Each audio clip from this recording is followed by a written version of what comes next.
last year seems like a very long time ago. The idea of going to a crowded festival or to a football match, it all now seems like the folly at the end of a more innocent age. But are we close to getting back to living this kind of life? Today's data from the ONS Infection Survey, it seems we're moving in the right direction. In England, it's estimated 1 in 1,010 would be infected in the week up to the 24th of April. These are the lowest numbers since mid-September. At the peak in January, it was 1 in 51 people. Well, I think this week's results were particularly important because this would be the first time that we would have been able to see the impact of the relaxation on the 12th of April.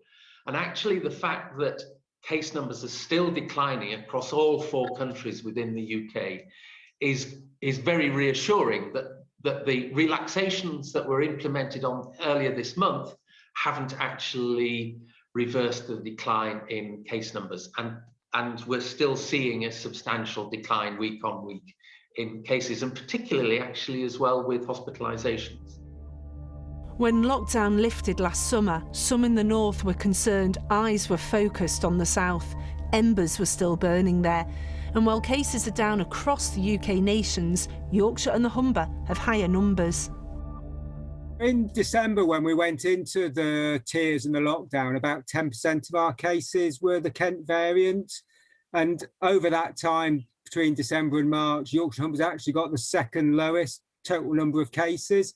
So what we think's been happening is that because we didn't see that Kent variant, we're now seeing that in our population that were sort of naive to it, but they're still having to go out to work, go out to school, and it's a perfect storm, really. The overall rates, I suppose, hide the fact that our rate in the over 60s is much, much lower.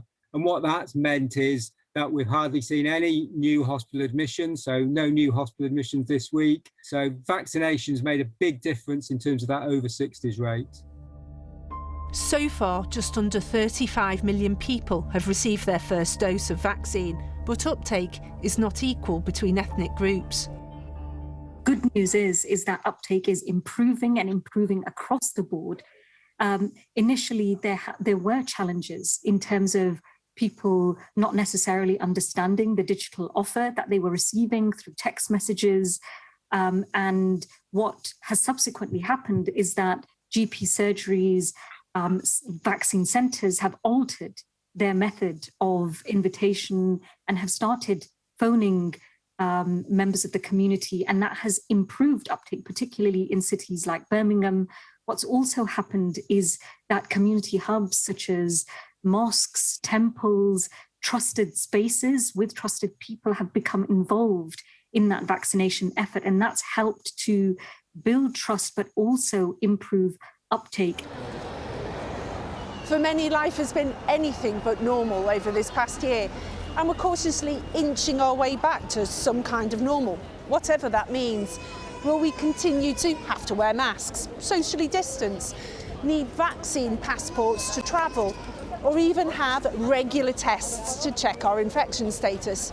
All currently open questions.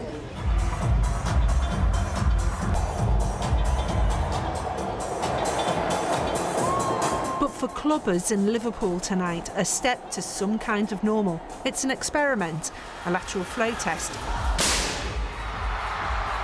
24 hours before they hit the floor, and a PCR in the next 5 days. But for now, at least, they can dance.